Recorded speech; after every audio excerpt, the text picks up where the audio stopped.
ऐसी फिल्म है जिसको डायरेक्ट किया था क्रिस्टोफर नोलान ने। फिल्म की शुरुआत हार्वी डेंट को श्रद्धांजलि देते हुए गॉर्डन द्वारा होती है। वहीं दूर उज़्बेकिस्तान में डॉक्टर पॉवेल, जो कि न्यूक्लियर फिजिस्ट है, उनको सीआईए एजेंट के साथ दूसरी जगह ले जाया जा रहा होता है। तभी सीआईए एजेंट 3 नकाबपोश को देखकर डॉक्टर को मना करता है। लोकल पुलिस वाला बोलता है ये बैन के साथी हैं, जो कि लीग ऑफ शैडो के नाम से मशहूर है। सीआईए एजेंट जल्दी से उन्हें प्लेन में बैठाने के लिए कहता है। अब चलते प्लेन में से सीआईए एजेंट उन नकाबपोश में से एक के सर पर बंदूक रखकर बैन के बारे में पूछताछ करता है और कहता है मुझे बैन के बारे में बताओ, वरना मैं तुम्हें प्लेन से फेंक दूंगा। तभी दूसरा नकाबपोश बोलता है अगर इसे प्लेन से ही फेंकना है तो इसके सर पर बंदूक क्यों तान रखी है। सीआईए एजेंट बोलता है चलो कोई तो बोला, और वो उस नकाबपोश के पास जाता है और धीरे से उसके चेहरे से काला कपड़ा हटाता है। वो देखता है कि उसके चेहरे पर मास्क लगा हुआ है। अपराधी बोलता है बैन के बारे में पूछने से क्या होगा,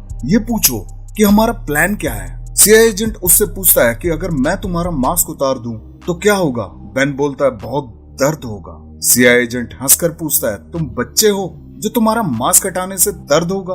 बैन बोलता है मुझे नहीं तो मैं। तभी सीआईए एजेंट बोलता है कि क्या पकड़े जाना तुम्हारे प्लान का हिस्सा था। बैन बोलता है बिल्कुल, क्योंकि डॉक्टर पॉवेल ने हमारा नहीं तुम्हारा ऑफर स्वीकार किया।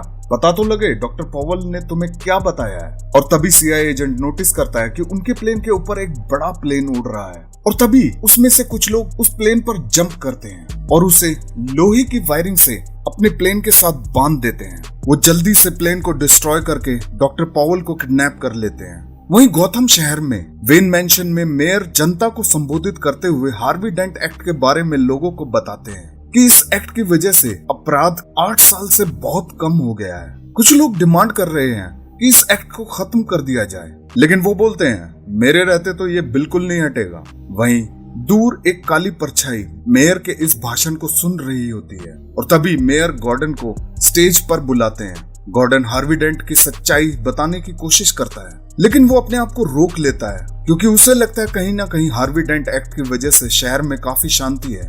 बैटमैन पिछले 8 सालों से गायब है। फंक्शन के दौरान एल्फ्रेड काइल नाम की एक वेट्रेस को एक रूम की चाबी देते हुए कहते हैं कि दरवाजा खोलना, खाना रखना और वापस लॉक करके आ जाना। वो खाना ब्रूस के लिए होता है, जिसने पिछले 8 सालों से अपने आप को एक रूम में लॉक कर रखा होता है। तभी बहुत बड़ी business woman Miranda Tate Alfred से कहती है कि वो ब्रूस से मिलना चाहती है, लेकिन एल्फ्रेड मना कर देते हैं कि आजकल ब्रूस किसी से मिलना पसंद नहीं करते। वो निराश होकर चली जाती है।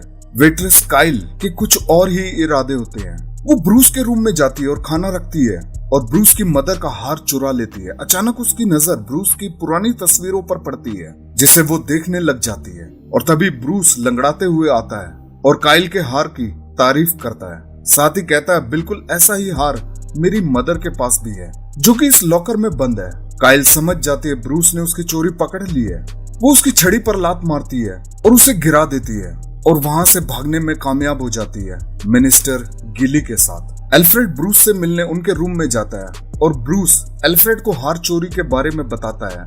एल्फ्रेड भी मजाक के अंदाज में बोलता है तो ये अंदाज है आपका चोर चोर चिल्लाने का, अब क्या ढूंढ रहे हैं। तो ब्रूस बताता है दरअसल वो चोरी नहीं करने आई थी, वो तो मेरे फिंगरप्रिंट्स लेने आई थी। वहीं जॉन ब्लैक नाम का एक इंस्पेक्टर गॉर्डन को सूचित करता है कि मिनिस्टर गिली लापता है जब से वो वेन फाउंडेशन के फंक्शन में गए थे। अगली सुबह एल्फ्रेड ब्रूस का नाश्ता लेकर उन्हें जगाने जाता है, लेकिन जब एल्फ्रेड ब्रूस को कमरे में नहीं पाता तो वो ब्रूस की उसी खुफिया जगह पर चले जाते हैं। वहां ब्रूस नेकलेस पर लगे ट्रांसमीटर के जरिए काइल की लोकेशन और जानकारी निकालता है। एल्फ्रेड ब्रूस को इतने सालों बाद कमरे से बाहर निकलते देख काफी खुश होते हैं और उसे बढ़ावा देते हैं कि जिंदगी अभी और जीने के लिए है, और साथ ही अपना सपना बताते हैं कि मैं अक्सर छुट्टियां बिताने मशहूर जगह जाता हूँ जहाँ मैं आपको एक लेडी के साथ खुश और अपनी जिंदगी जीते हुए देखता हूँ। हम एक दूसरे से बात भी नहीं करते मगर समझ जाते हैं कि आप कामयाब हैं और खुश भी हैं। वहीं जॉन को एक नाले में जिमी नाम के अनाथ लड़के की डेड बॉडी मिलती है, जिसे वो जानता था क्योंकि जॉन भी एक अनाथ आश्रम में पला बड़ा लड़का होता है और वो उसकी छानबीन करता है। तो जिमी के भाई से उसे पता लगता है कि अक्सर लड़के जब 16 साल के हो जाते हैं तो वो उस सुरंग में चले जाते हैं जहां उनको पैसे कमाने का मौका मिलता है। साथ ही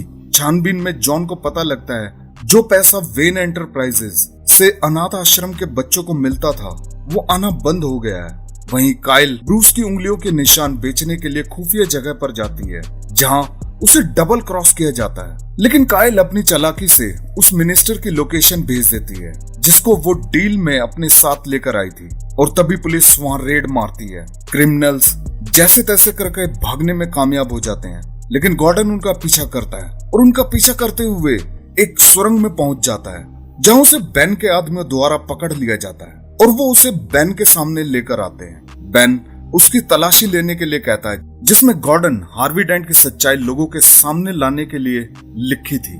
गॉर्डन मौका देखकर नाले में कूद जाता है और वहां से निकलने में कामयाब हो जाता है। बेन गुस्से में अपने आदमियों को बोलता है उसे पकड़ कर लाओ, लेकिन जॉन अपना अंदाजा लगाते हुए ठीक उसी नाले के गेट पर पहुंच जाता है जहां उसको जिमी की लाश मिली थी, और वहीं गॉर्डन भी बेहोश हालत में जॉन को मिल जाते हैं। अगले दिन जॉन ब्रूस वेन से मिलने जाता है और कहता है कमिश्नर गॉर्डन को गोली मार दी गई है और बेहोशी के हालत में वो शहर के अंडरग्राउंड होने वाली साजिश के बारे में बड़बड़ा रहे थे। मुझे लगता है कि गॉर्डन को आपकी जरूरत है, यानी बैटमैन की। ब्रूस हैरान हो जाता है, भला इसको मेरे बारे में कैसे पता? तो जॉन खुलासा करता है कि बचपन में मैं जब अनाथालय में था तब मैंने आपको देखा था। साथ ही चेतावनी देता है कि आपको वापस आना होगा क्योंकि वेन फाउंडेशन से अनाथालय को मुआवजा मिलना बंद हो गया और शहर पर खतरे के बादल मंडरा रहे हैं। ब्रूस एल्फ्रेड से बेन के बारे में पूछता है तो उसे पता लगता है कि वो किराए का कातिल है, वो पैसों के लिए कुछ भी कर सकता है। ब्रूस एल्फ्रेड को उसी हॉस्पिटल में अपॉइंटमेंट लेने के लिए कहता है जिसमें गॉर्डन का इलाज चल रहा होता है। ब्रूस डॉक्टर से मिलता है और डॉक्टर बताता है आपके शरीर के सारे अंग टूटे हुए हैं, लगभग सारी हड्डियां टूटी हुई हैं और लिवर भी काफी डैमेज है। साथ ही वार्निंग देते हैं आप तो आराम कीजिए। डॉक्टर से मिलने के बाद ब्रूस गॉर्डन से चुपके से मिलने जाता है जहां गॉर्डन ब्रूस से कहता है कि अब बैटमैन को वापस आना होगा, शहर को उसकी जरूरत है। गॉर्डन से मिलने के बाद ब्रूस अपने फोन से काइल की ट्रैकिंग करता है और पहुंच जाता है एक समाज सेवा पार्टी में जहां काइल चोरी के इरादे से आई हुई होती है, और वहीं ब्रूस की मुलाकात मिस टेट से होती है। टेट ब्रूस से कहती है आपको इतने सालों बाद देखकर काफी खुशी हुई, मैंने तो सुना था आप ऐसी पार्टियों में जाना पसंद नहीं करते। ब्रूस कहता है कभी कभार पार्टी में भी जाना चाहिए। मिस टेट ब्रूस को पार्टी एंजॉय करने के लिए कहकर चली जाती है। ब्रूस की नजर काइल पर पड़ती है, वो उसके साथ डांस करने के लिए रिक्वेस्ट करता है। दोनों डांस करते हैं। डांस करते हुए वो एक दूसरे से बात करते हैं। ब्रूस उससे पूछता है तुम चोरी क्यों करती हो? तो काइल कहती है मैं सिर्फ अमीरों से लूटती हूँ। साथ ही सचेत करती है कि तुम और तुम्हारे दोस्त सावधान हो जाओ क्योंकि एक तूफान आ रहा है जो सब बर्बाद कर देगा, खासकर तब जब तुम भर भर के जी रहे थे और हम मर मर के। ब्रूस केट के गले से अपनी मदर का हार उतार लेता है, लेकिन जाने से पहले केट ब्रूस को एक किस देती है और निकल जाती है। ब्रूस को समझ नहीं पाता। अब जैसे ही ब्रूस बाहर निकलता है तो उसकी महंगी स्पोर्ट्स कार गायब होती है। ब्रूस मन में सोचता है वाकई काइल बड़ी शानदार लड़की है, हार के बदले उससे भी महंगी स्पोर्ट्स कार ले उड़ी। ब्रूस एल्फ्रेड की मदद से वापस घर पहुंचता है। अगले दिन ब्रूस मिस्टर फॉक्स से मिलने जाता है। ब्रूस को काफी सालों बाद देखकर मिस्टर फॉक्स काफी खुश होते हैं। साथ ही अपने उस ऊर्जा प्रोजेक्ट के बारे में बताते हैं जो आजकल रुक गया है डॉक्टर पॉवल के अचानक गायब होने से, और हवाला देते हैं मिस टेट का जो इस ऊर्जा प्रोजेक्ट में इंटरेस्टेड है, जो इस प्रोजेक्ट को वापस शुरू करवा सकती है। लेकिन ब्रूस इस बात को सुनी अनसुनी करके जाने लगता है, तो मिस्टर फॉक्स जोर देकर ब्रूस को अपना नया आविष्कार दिखाते हैं, एक प्लेन। ये एक ऐसा प्लेन होता है जो शहर की ऊंची ऊंची बिल्डिंगों के बीच आसानी से उड़ने में सक्षम है। ब्रूस मिस्टर फॉक्स से प्लेन का नाम पूछते हैं तो मिस्टर फॉक्स बताते हैं मैंने इसे नाम दिया है द बैट, और वो भी दूसरों की तरह ब्रूस से आग्रह करते हैं कि बैटमैन को वापस आना चाहिए। ब्रूस ठान लेता है कि बैटमैन को वापस आना ही होगा और वो लग जाता है अपनी ट्रेनिंग में। तभी अल्फ्रेड आता है और बेन के बारे में बताता है कि उसका जन्म एक ऐसी कालकोठरी वाले कुएं में हुआ था जहां लोगों को मरने के लिए छोड़ दिया जाता है। कोई नहीं जानता कि उसमें से वो कैसे बाहर निकला, जबकि उस कुएं से निकलना लगभग नामुमकिन है। साथ ही उसको चेतावनी देता है उसको ट्रेन किया है तुम्हारे गुरु रासल गुल ने, और अब तुम में इतनी ताकत नहीं है कि तुम उससे टक्कर ले सको। बेन अपने साथियों के साथ पूरे स्टॉक एक्सचेंज को बंदी बना लेता है और ब्रूस की फिंगरप्रिंट के जरिए सारा पैसा ट्रांसफर कर देता है, जबकि पुलिस चारों ओर से स्टॉक एक्सचेंज के ऑफिस को घेर लेती है। लेकिन बेन स्टॉक एक्सचेंज में काम करने वाले लोगों को ढाल बनाकर बाइक पर अपने साथियों के साथ निकल जाता है। पुलिस उनका पीछा करती है। अचानक पुलिस वालों में जोश भर जाता है जब वो बैटमैन को देखते हैं। बैटमैन बेन और उसके साथियों का पीछा करता है। पीछा करते हुए बैटमैन बेन के एक साथी को पकड़ लेता है, जिसके पास से उसे एक टैबलेट मिलती है, जिसे देखकर बैटमैन समझ जाता है उन्होंने क्या खेल खेला है। अब पुलिस बेन और उसके गुंडों को छोड़कर बैटमैन के पीछे पड़ जाती है, जो कि ऑर्डर उनके नए बॉस से मिला था। बैटमैन कुछ बम का धमाका करके पुलिस वालों को चकमा देकर निकलने की कोशिश करता है और एक अंधेरी गली में चला जाता है। पुलिस उस गली को चारों ओर से घेर लेती है और अनाउंसमेंट करती है, बैटमैन अब तुम्हारे पास कोई रास्ता नहीं है, अपने आप को हमारे हवाले कर दो। अचानक पुलिस वालों को दो बड़े इंजन के स्टार्ट होने की आवाज सुनाई पड़ती है और बैटमैन अपने नए प्लेन द बैट में सवार होकर आसानी से पुलिस वालों को चकमा देकर निकल जाता है। वहीं डगेट, जो ब्रूस एंटरप्राइजेस का बड़ा कॉम्पिटिटर है, मिशन की कामयाबी में जश्न की तैयारी कर रहा होता है। तभी काइल डगेट के पास पहुंचती है और उससे उस प्रोग्राम की डिमांड करती है जिसकी वजह से उसने ब्रूस के फिंगरप्रिंट्स चुराए थे। लेकिन डगेट उसे बताता ऐसा कोई प्रोग्राम ही नहीं है जिससे किसी की जानकारी डिलीट की जा सके।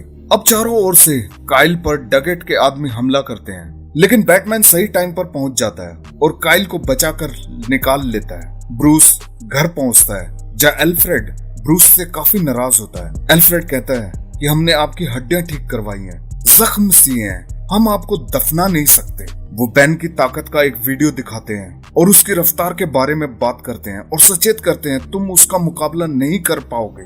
लेकिन ब्रूस के न मानने पर एल्फ्रेड रिजाइन देकर चले जाते हैं। अगले दिन मिस्टर फॉक्स ब्रूस को बुरी खबर सुनाते हैं कि अब आप दिवालिया हो गए हैं, जिससे वेन एंटरप्राइजेस डगेट का हो जाएगा और वो खुफिया ऊर्जा प्रोग्राम भी डगेट जैसे गलत हाथों में चला जाएगा। इसलिए ब्रूस और मिस्टर फॉक्स मिस टेट को वेन एंटरप्राइजेस बेचने का फैसला करते हैं। साथ ही अपना खुफिया ऊर्जा प्रोग्राम भी दिखाते हैं, जिसकी देखरेख अब मिस टेट के हाथों में चली जाएगी। बोर्ड मीटिंग के दौरान अनौपचारिक तौर पर मिरिंडा टेट को नया सीईओ घोषित कर दिया जाता है। वहीं डगेट मिरिंडा टेट के सीईओ बनने से काफी नाराज होता है और वो बेन को बुलाता है और कहता है, तुम्हारे इतने बड़े स्टॉक एक्सचेंज पर हमले का मुझे कोई फायदा नहीं हुआ, तुम किसी काम के नहीं हो। इस बात को सुनकर बेन डगेट की गर्दन मरोड़ देता है और उसका खेल खत्म कर देता है। ब्रूस काइल से मिलने के लिए उसके घर जाता है और उस प्रोग्राम के बारे में बताता है जिससे उसके सारे क्रिमिनल रिकॉर्ड्स मिट सकते हैं, ये कहकर कि उसका दोस्त बैटमैन ये कर सकता है, बस वो एक बार उससे मिलना चाहता है। काइल मान जाती है और फिंगरप्रिंट चुराने के लिए ब्रूस से सॉरी बोलती है। वहीं ब्रूस से मिलने मिरिंडा टेट उसके घर आती है, साथ ही उससे प्रॉमिस करती है कि तुम्हारी हर चीज का मैं अच्छे से ख्याल रखूंगी, और दोनों प्यार में पड़ जाते हैं। बैटमैन अब काइल से मिलने जाता है और डबल क्रॉस करके बैटमैन को बेन के हवाले कर देती है और जाने से पहले बैटमैन से सॉरी बोलती है। अब पहली बार बेन और बैटमैन एक दूसरे के आमने सामने होते हैं। बैटमैन के हर वार का जवाब बेन बखूबी देता है और बैटमैन की हड्डी पसलियां तोड़कर अपने प्लान के बारे में बैटमैन को बताता है कि वो अपने गुरु रसल गुल के सपने को पूरा करने के लिए आया है। वो पूरे गोथम शहर को बर्बाद करके रख देगा। साथ ही ब्रूस को उसी कुएं में फिकवा दिया जाता है जहां से निकलना लगभग नामुमकिन है, और एक टीवी भी लगा दिया जाता है जिसमें ब्रूस अपने शहर को बर्बाद होते देख सके। अब बैटमैन के ना होने पर बेन बेधड़क अपने प्लान पर काम करना शुरू कर देता है। वो वेन एंटरप्राइजेस से सारे बोर्ड मेंबर को किडनैप कर लेता है और 3 को अपने साथ अपनी सुरंग में लेकर चला जाता है, जिसकी खबर गॉर्डन के पास पहुंचती है। वो काफी चिंतित होता है। वहीं काइल, जो गौथम शहर छोड़ने की तैयारी में एयरपोर्ट से फ्लाइट पकड़ने की कोशिश करती है, तभी जॉन आकर उसे गिरफ्तार कर लेता है और अपने दोस्त ब्रूस के बारे में पूछता है, लेकिन काइल साफ मना कर देती है कि उसके पास कोई जानकारी नहीं है। उसे जेल में डाल दिया जाता है। गॉर्डन आदेश देता है कि सारे पुलिस वालों को इकट्ठा किया जाए और उन बोर्ड मेंबर्स की तलाशी के लिए उन्हें सुरंग में उतार दिया जाए, और अगर कोई सीनियर पूछे तो उनसे कह देना कि एक ट्रेनिंग हो रही है। अब सारे पुलिस वाले बोर्ड मेंबर्स की छानबीन के लिए सुरंगों में उतर जाते हैं। बेन बोर्ड मेंबर्स को अपने साथ परमाणु रिएक्टर ऑन करने के लिए लाता है और उन्हें धमकाकर परमाणु रिएक्टर ऑन करवा लेता है। अब लाया जाता है साइंटिस्ट पॉवेल को, ताकि वो इनकम्प्लीट परमाणु रिएक्टर को कंप्लीट कर सके। जैसे ही रिएक्टर कंप्लीट होता है, डॉक्टर पॉवेल बताते हैं अब ये 4 मेगाटन का परमाणु बम बन चुका है। तभी बेन परमाणु बम में से एक हिस्सा निकलवा देता है, जिससे डॉक्टर पॉवेल चेतावनी देते हैं ऐसा करने से बम सड़ने लगेगा और 5 महीने के अंदर अंदर फट जाएगा। बेन बड़े प्यार से बोलता है, यही तो मैं चाहता हूँ।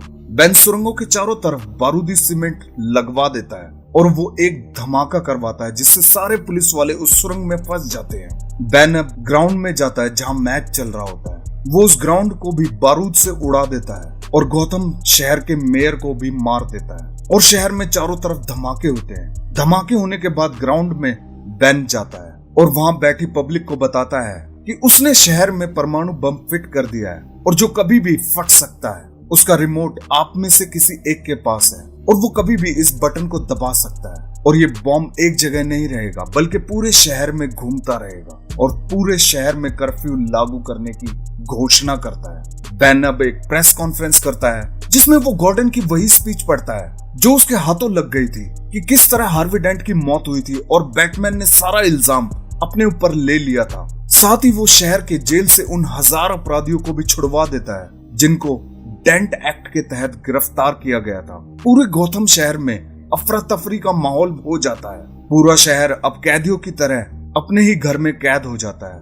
और परमाणु बम को एक ट्रक में डाल दिया जाता है जो शहर के चारों तरफ चक्कर लगाता है। गॉर्डन और जॉन जितना हो सके स्थिति को संभालने की कोशिश करते हैं। वहीं ब्रूस टीवी पर गौथम को बर्बाद होते देखता है और खड़ा होकर अपने आप को मजबूत करने लग जाता है। वहीं बैठा एक बूढ़ा उससे पूछता है, तुम क्यों इतनी कसरत कर रहे हो? तो ब्रूस बोलता है, मैं अपने शहर को बर्बाद होते नहीं देख सकता, और उस नर्क के कुएं से निकलने की कोशिश करता है जिससे उसकी रीढ़ की हड्डी में जबरदस्त झटका लगता है। अब वही बूढ़ा ब्रूस की रीढ़ की हड्डी ठीक करता है और साथ ही बाकी हड्डियों भी जोड़ देता है। ठीक होने के बाद ब्रूस फिर से कोशिश करता है लेकिन फिर नाकामयाब होता है। वहीं गौतम शहर में बेन द्वारा मार्शल लॉ लगाया जाता है। साथ ही दूसरे शहरों से सारे आने जाने के पुल तोड़ देता है और अपना ही कानून स्थापित कर देता है जिसका फैसला जज बनकर डॉक्टर क्रेन लोगों को सजा सुना रहा होता है, या तो बहिष्कार या फिर मौत। दोनों में ही लोगों की मौत निश्चित है। वहीं इस बार बूढ़ा ब्रूस को रासल गुल के बच्चे की कहानी सुनाता है और बताता है कि किस तरीके से उस बच्चे ने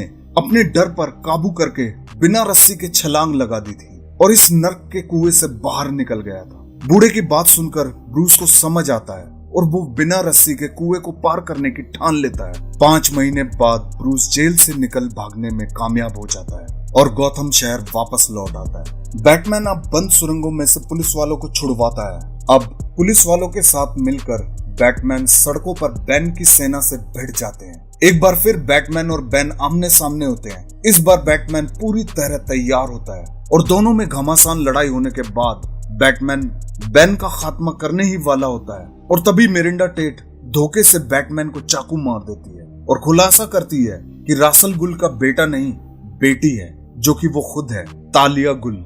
वहीं गॉर्डन वो ट्रक ढूंढ लेता है जिसके अंदर बॉम्ब है और उसके अंदर डेटोनेटर की फ्रीक्वेंसी रोकने वाली मशीन डाल देता है। टेट डेटोनेटर एक्टिव करती है लेकिन उसकी फ्रीक्वेंसी बम तक नहीं पहुंचती, तो वो बॉम्ब को उड़ाने के लिए खुद ही निकल जाती है। साथ ही जख्मी बैटमैन को बेन के पास छोड़ देती है ताकि बेन बैटमैन का खात्मा कर सके।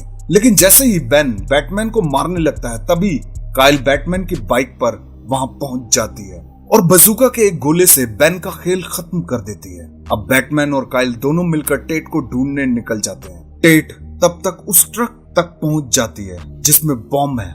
वहीं बैटमैन अपनी फ्लाइंग कार द बैट को लेकर बम को लेने जाता है, उस बम को रिएक्टर चैम्बर तक ले जा सके ताकि मिस्टर फॉक्स उसे फटने से रोक सके। लेकिन टेट और उसके आदमी बैटमैन का काम मुश्किल कर देते हैं, जो तोपों से बैटमैन की फ्लाइंग कार को निशाना बनाने की कोशिश करते हैं। बैटमैन और काइल दोनों मिलकर मिरिंडा टेट के आदमियों को जबरदस्त गोलीबारी करके उन्हें निपटा देते हैं। इसी दौरान मिरिंडा टेट के ड्राइवर को गोली लग जाती है और ट्रक सीधा पुल से नीचे गिरता है, जिससे मिरिंडा टेट बुरी तरह जख्मी हो जाती है। लेकिन मरने से पहले वो रिएक्टर चैम्बर में बाढ़ का पानी छोड़ देती है, जिससे रिएक्टर चैम्बर किसी काम का नहीं रह जाता। और टेट मरने से पहले कहती है, मैंने मेरे पिता का सपना पूरा कर दिया है, और सबको बेस्ट ऑफ लक कहकर मर जाती है। तो बैटमैन फैसला करता है कि वो अपनी फ्लाइंग कार की मदद से परमाणु बम को समुद्र में गिरा देगा लेकिन फ्लाइंग कार का ऑटो पायलट खराब होता है, जिसे बैटमैन को खुद ही जाना पड़ेगा और बॉम्ब के साथ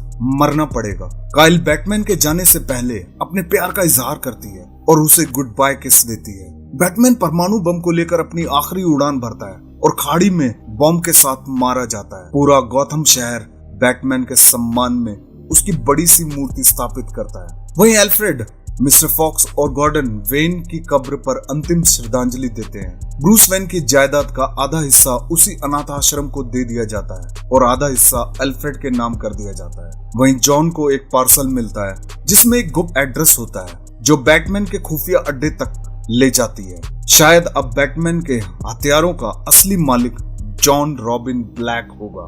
मिस्टर फॉक्स फ्लाइंग कार का निरीक्षण अपनी टीम के साथ करते हैं तो उन्हें पता लगता है कि इसका ऑटो पायलट तो 6 महीने पहले ही ठीक कर लिया गया था। और तब मिस्टर फॉक्स ठीक करने वाले का नाम पूछते हैं तो उनकी टीम ब्रूस वेन का नाम बताती है।